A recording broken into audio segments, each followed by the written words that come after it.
বিজেপির মণ্ডল সভাপতিকে মারধর, গুরুতর আহত হয়ে হাসপাতালে বিজেপি নেতা। মারধরের অভিযোগ তৃণমূল নেতার ছেলের বিরুদ্ধে। ঠিক কি ঘটনা ঘটেছে, কি অভিযোগ, আরো বিস্তারিত জানাবেন প্রতিনিধি সোমনাথ মিত্র আমাদের সঙ্গে রয়েছেন। সোমনাথ। হ্যাঁ মাধুরী, দেখো এমনই একটা অভিযোগের ঘটনা সামনে আসছে। তারকেশ্বর ব্লকের বিজেপি মণ্ডল সভাপতি সাহেব মাঝি, তাকে মারধর করা হয়েছে এমনই অভিযোগ তিনি তুলেছেন।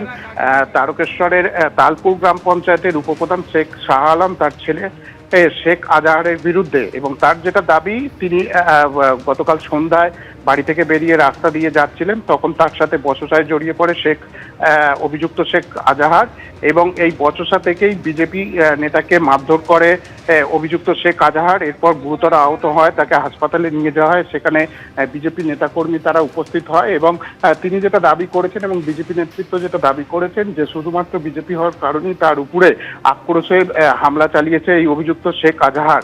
এবং এই ঘটনার পর পরিবারের পক্ষ থেকে থানায় অভিযোগ দায়ের করা হয়েছে, এবং পুলিশ জানিয়েছে প্রাথমিক তদন্তের ভিত্তিতে অভিযুক্ত শেখ আজাহারকে গ্রেপ্তার করা হয়েছে।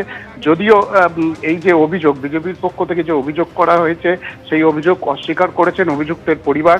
এবং অভিযুক্ত শেখ আজাহার তার বাবা, যিনি তালপুর গ্রাম পঞ্চায়েতের প্রাক্তন উপপ্রধান ছিলেন, তিনি মারধরের ঘটনা সম্পূর্ণ অভিযোগ করেছেন, এবং তিনি দাবি করেছেন তার ছেলেকেই মারধর করেছে বিজেপির কর্মীরা।